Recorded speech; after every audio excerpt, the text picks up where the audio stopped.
And as you can see, and I hope you can all see, 2020, this was the job situation. 2021, 6,400,000 jobs. And an unemployment rate that has gone down to 3.4%. Millions more Americans back to work, 3.9% of the unemployment. And then now, of course, with legislation that is pending, we hope that when we have more access to child care and universal pre-K and the rest, many more people will be able to go to work, especially as the president addresses continues to address the COVID challenge that we have that are keeping people out of work. But 6.4 million jobs versus this practically over 5 million, nearly 6 million jobs lost the year before in the previous presidency. So with that, many more people availing themselves of the Affordable Care Act and the tune of millions more people, 5 million more people. We're very proud of that. And having access to quality health care. Of course, more to come when we pass some version of the legislation that is pending over on the Senate side. We're very proud in the course of almost a year ago, in March a year, we passed the rescue package.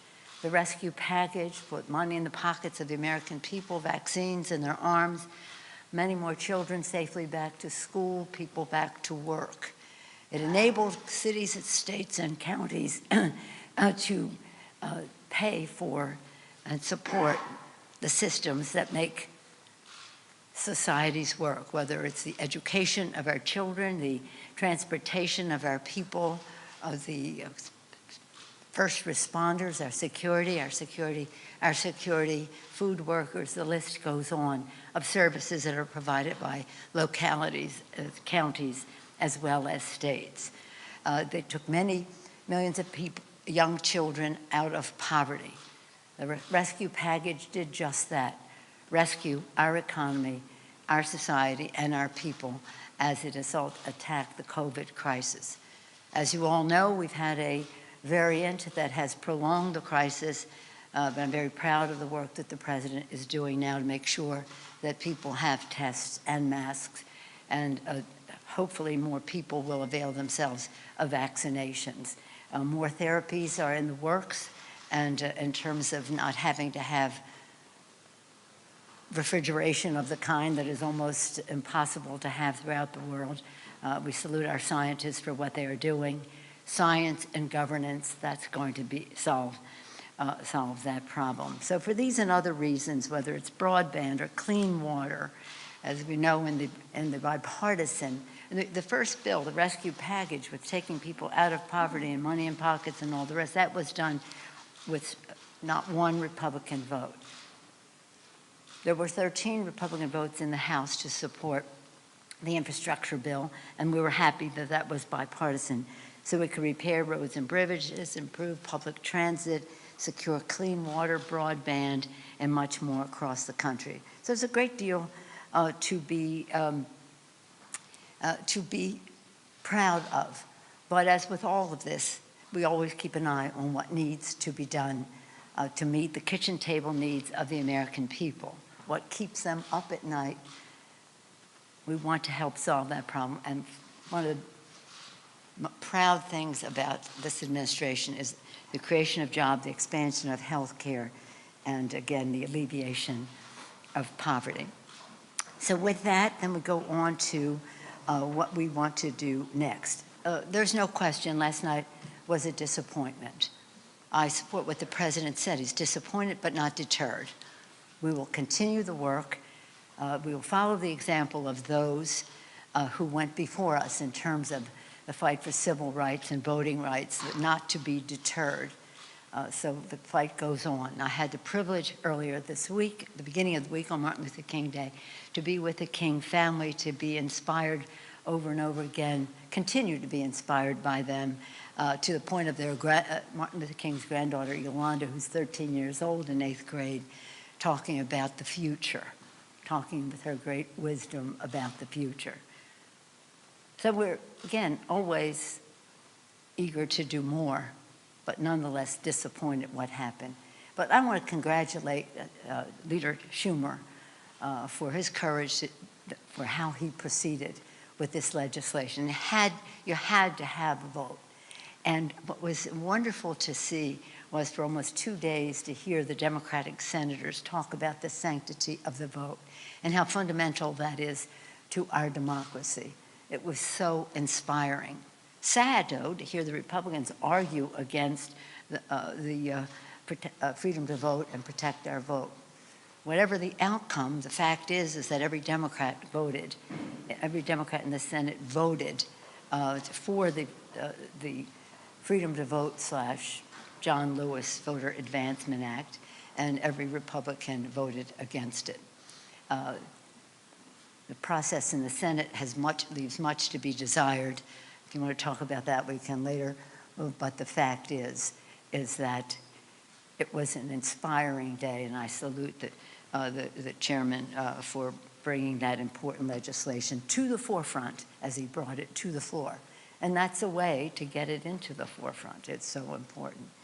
But again, my motto is, some of you have heard me say it, we don't agonize, we organize. And that's what we will do to, again, advance voter participation in our country. I was a former chair of the party, and our goal was to remove obstacles of participation for anyone, whatever their party was, to remove obstacles of participation. Instead of what the Republicans are doing is to put up obstacles of participation. So the fight for voting rights continues. We will not relent. The fight goes on. So where do we go from here? As we have been engaged in all of these highly visible fights, discussions, debates in the Congress, we have been working in many cases in a bipartisan way to advance legislation which should be coming to the floor in the months ahead, as soon as we come to the agreement. First and foremost is the omnibus bill. I salute our chair, Rosa DeLauro, for the work that she is doing. This has to be bipartisan, and as an appropriator myself from way back, I always say, left to their own devices, the appropriators can get the job done, and we want to leave them to their own devices, and I hope that Mitch McConnell will lead them to their devices as well. We must get that done. It is important in terms of governance to get the appropriations bill done, the omnibus bill done, to fund the government. It is now a national security issue of the highest priority with the threats that exist out there. To go to a continuing resolution instead of a decision-making omnibus bill is to weaken our security and our stability. The Republicans should know that. So we hope that we will be able to bring that legislation to the floor before it expires. Honoring our pact, this is another security issue. It's about the burn pits. This is something that members have been working on for a while, and now, yesterday even, in fact, the Veterans Affairs Committee had around Chairman Takano had a round table with the VSOs, the Veteran Service Organizations. We thank our veterans and our Veteran Services Organizations for their input on this. As you know, many of our service members were affected by being exposed to burn pits, and we have to have legislation passed. It will be expensive, but it is the price we must pay, that we owe our veterans to make sure they get the care and benefits that they deserve, those who are exposed to burn pits. And from our standpoint, if you were there, you qualify. We don't have to go through any torturous process to decide if somebody's illness depended on something that they were exposed to. That very important legislation. Again, we're hoping all of this is bipartisan. The competitiveness bill. It has many names. It's about chips, about funding for chips. It's about research and development. Research, a very big piece of that coming out of our Science, Space, and Technology Committee under leadership of Chairwoman Eddie Bernice Johnson. It's about supply chain. It's pretty exciting the competitiveness bill, and we're very close to being ready to go to conference with the Senate on that legislation. Postal reform, you've heard about it over and over again, but again, it's about fairness and making sure that we have fairness for our postal workers without having the retirement health benefits be pre-funded for 75 years into the future. These are some of the items on the agenda in the very near future that have important ramifications for us. Very important in terms of all of this is what we do about any legislation we may have about the Ukraine, which is really about our security and our stability. Mr. Menendez has legislation in the Senate. We anticipate a companion bill in the House, but that's up to our distinguished chairman, Mr. Meeks, to announce. We have members have been meeting, security committees have been meeting. We've had our briefings and the rest. And when that legislation is ready, whenever that may be, it could be next week, it could be next month, but whenever it is ready, we will go forward with legislation in terms of the stability and national security, whether it's legislation on robust Russian sanctions, assistance to Ukraine, again, our commitments to NATO and so forth. So that's, Glenn, let us acknowledge and appreciate what Joe Biden as President of the United States, the difference that he has made, 6.4 million jobs, that has a nice ring to it. We want more. We can put more people back to work when we have more access to child care and home health care so that more moms and dads can be in the workforce, and when we solve and crush the COVID crisis, which is a deterrent to people going to work as well. So we thank the President for his great leadership. We appreciate the leadership of Chuck Schumer in advancing the sanctity of the vote in the Senate and giving it the visibility that it would never have had without having a vote in the Senate. As we prepare for what's next on our agenda, we do so striving for as much bipartisanship as possible in terms of protecting honoring our veterans, protecting our country, again, funding the governance of our country. On a happy note, yesterday, Congress passed legislation to award Willie O. Yee. You know Willie O. Yee? You know Willie O. Yee. You just did a story about Willie. Well, you come to our office later today because we'll be signing the legislation. He was, for your information, Willie O. Yee was the first black player in the National Hockey League. The Congressional Gold Medal, we voted on it yesterday. I'll sign the bill today. He was referred to as the Jackie Robinson of hockey. We can never have a meeting without talking sports. But the House passed the bill unanimously, which honors the contribution of a sports legend who broke the National Hockey League's color barrier despite being legally blind in one eye. Is that remarkable? So we'll have the signing. Do we know what time it is today? Well, we'll let you know if you're interested. We'll let you know. Otherwise, we'll send you a picture. He had 4 goals and 10 assists in 45 NHL games. I'm sorry? He had 4 goals and 10 assists in 45 NHL games over 3 years. How about that? Is that remarkable? That's remarkable. That's not tremendous stats, but that was his record. That's wonderful. Well, good for you. Well, I'm just staying up late at night watching Warriors and stuff like that. But in any event, any questions? Yes, sir? Madam Speaker, I understand that last Thursday you asked the Committee on House Administration to take a closer look at Stock Act violations Yeah. by Congress, which may include stiffer penalties for these violations. That's right. I wanted to give you a chance to talk about just why you did that, why I think that's important, and what you say to the members of your caucus, which range from frontline members to some of the progressive members who want to go further and enact some sort of... Well, I don't know that. I mean, that's your version. Here's the thing. I say to my members on a regular basis when we gather in caucus, and as you know, sometimes it's hybrid these days, but anytime we have gathered in caucus, one way or actually virtually or hybrid, I've said to them, under this roof, figuratively or actually, is the greatest collection of intellect, integrity, and imagination for doing the right thing for the American people. I have great confidence in the integrity of my members. They are remarkable. So when people talk about, well, somebody might do this and somebody, I think I trust our members. If, in fact, we should have severe penalties for delay in reporting on Stock Act, then do that. I've said to the House Administration Committee, review all the bills that are coming in and see which ones, where the support is in our caucus. I think there are 2 letters, each has like 14 members signing it so far, maybe more will come, but that's what we have seen. But I do come down always in favor of trusting our members. Now, if the impression that is given by some that somebody's doing insider trade, that's a Justice Department issue. That's a Justice Department issue, and that has no place in any of this.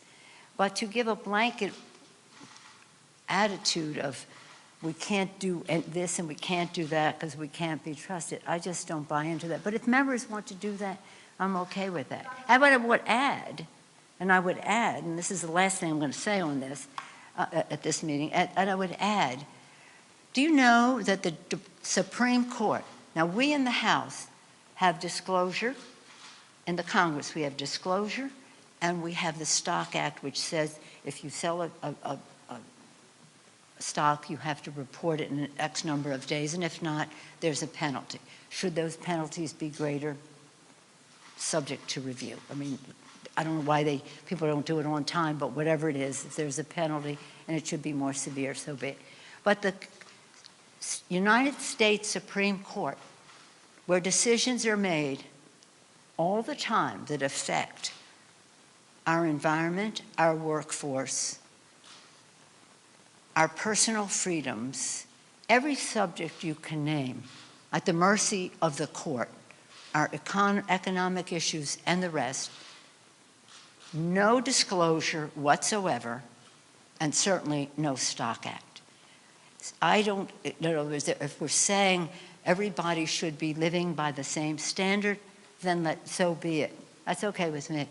But I don't think that the court should be let off the hook, and even the Chief Justice said recently that the impression was that there were some scandals in judges making decisions that related in a way that wasn't right. So I say, when we go forward with anything, let's take the Supreme Court with us to have disclosure. No disclosure. The Supreme Court of the United States for life. No disclosure, and certainly, therefore, no Stock Act. Another question, another subject?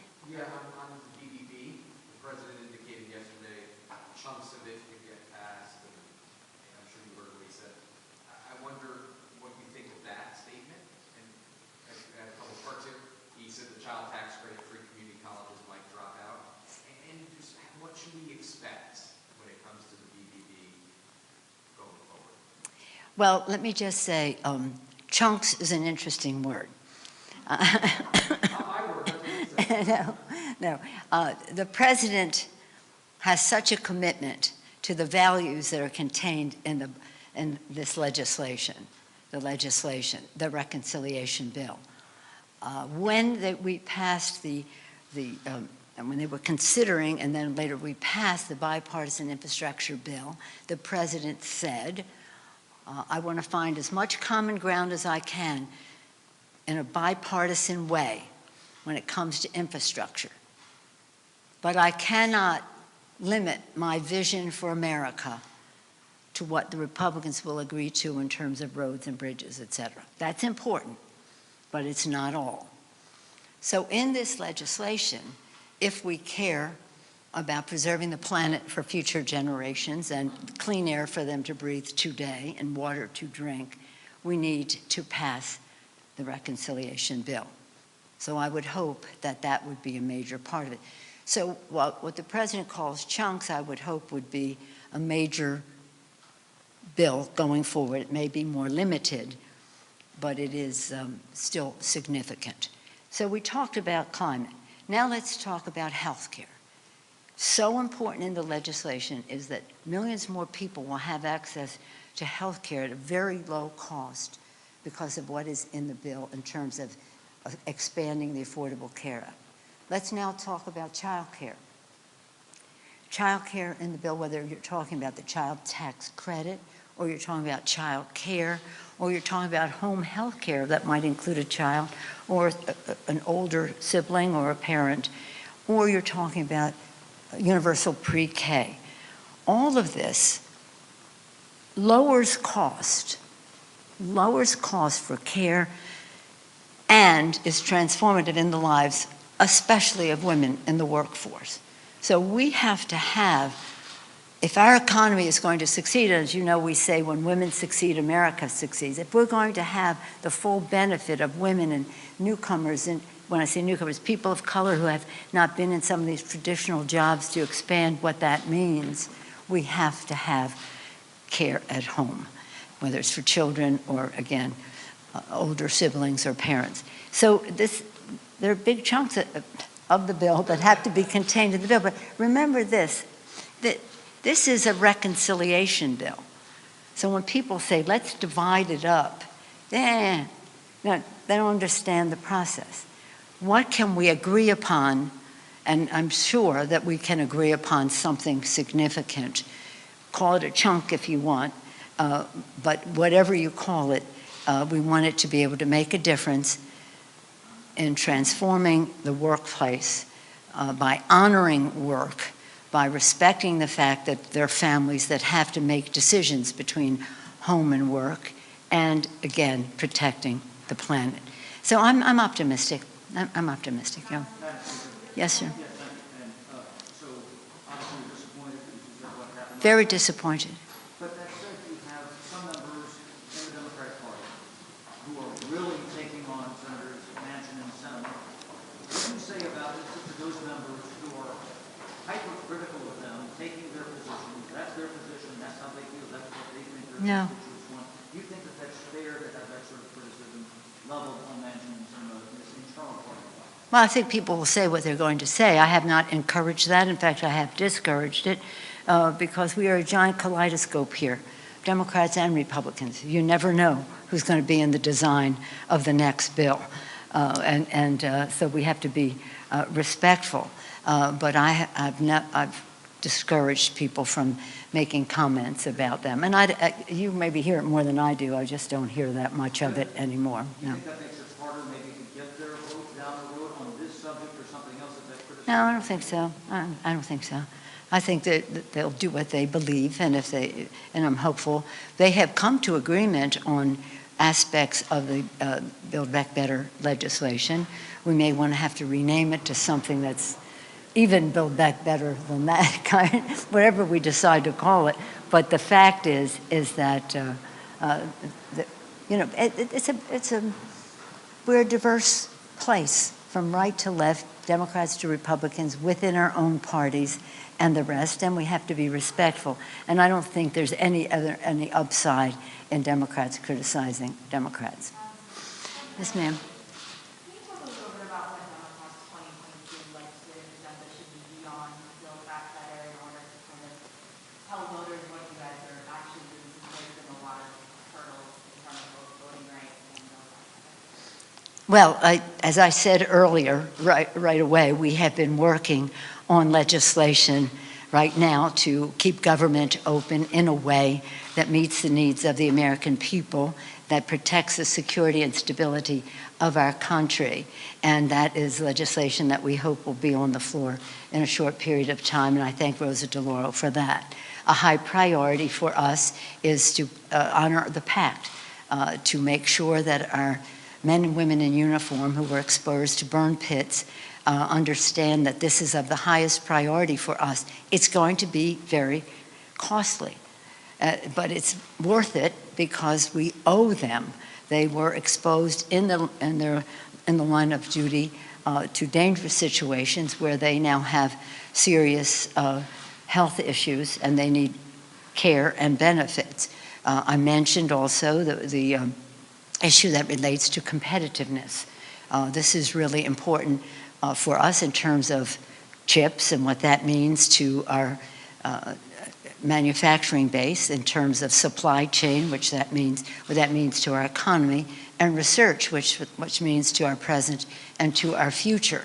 These are all of these are big bills. The $1.5 trillion for the omnibus bill, probably over $500 billion for burn pits. We don't know. We're waiting for further CBO scores on that. And then in terms of the Competes Act, that's $50 billion for chips, another $40 billion perhaps for supply chain and the rest. So these are significant bills that contain, especially the omnibus and the competitiveness bills, they're bills that contain large numbers of other bills. Large numbers of other bills, but they are the vehicle that will take us forward under the title of competitiveness.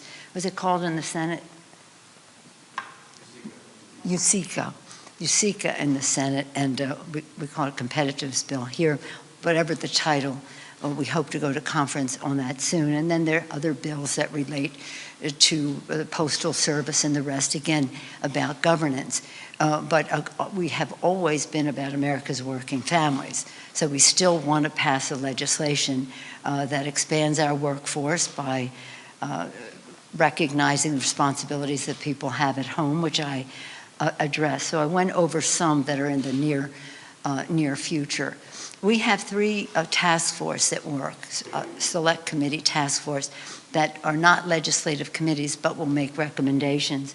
One of them is the Select Committee on the Climate Crisis, and much of what they have recommended is in the current version of the BBB. We hope that most of that survives, but that isn't the end of it. There'll be other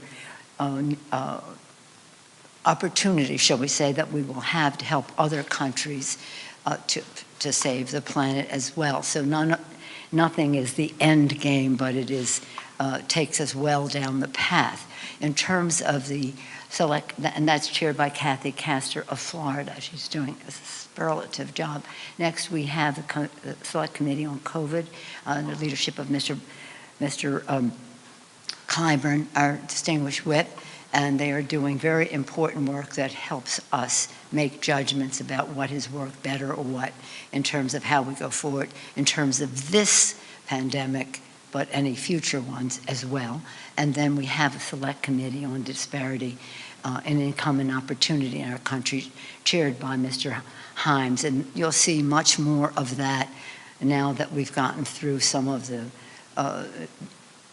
hopefully soon, some of the big legislation coming out of the last year. And that is how we affect legislation to end that disparity of opportunity in our country. The fact that during the COVID crisis, wealth increased at the high end to such an exorbitant place at the expense of people not, I don't want to say at the low end, but at a lower economic place in our society. We can't have that continue. That's what is a caste system. That's not a democracy. The middle class is the backbone of our democracy. We have to strengthen the middle class and all who aspire to it. So that is what our legislation is about. So how we protect our nation, how we preserve our planet, how we transform our workforce, how we educate our children. My whole mission in Congress is about the children, for the children. As you heard me say, you're in the arena, you have to be prepared to take a punch, you have to be prepared to throw a punch for the children, for the children. And so we'll be dealing with issues that relate to antitrust and to Section 230 and what damage that does to children and the rest. But I'm very proud of our committees. They're working very hard on their legislation. Some of it they will bring individually to the floor. Some of it, as with the Competitiveness Act, that's a bill from Science, Space, and Technology, Energy and Commerce, Education and Labor, and other committees as well. So some of this will be jointly, some of it will be individually. One last question, is that? Hi, Nancy. Asked me about crime in America right now. There's been so many tragic headlines this week alone with I'm sorry? crime in America. Oh, crime. Oh, yeah. There's been so many tragic headlines this week alone with a 24-year-old UCLA student stabbed at work in Los Angeles, a woman who was shot at a subway in New York City, and just last night, a baby shot in the Bronx in innocent baby an attack. So I just wanted to ask you about this spike in crime, the 30%. Yeah, thank you for that question. Because in many of our committees, in the Judiciary Committee for sure, and Education and Workforce, in all of our committees, community safety is of the highest priority as a value. The form of it, the legislation it will take remains to be seen. As I said, our committees will be working on these issues. But community safety, right up there with jobs and health care and the rest. Community safety, very important. That's why we were very proud that in the rescue package, we had significant funding for state and local government, which was funding our first responders, largely our police and fire. We have to be strong in that respect. We have to be strong in that respect.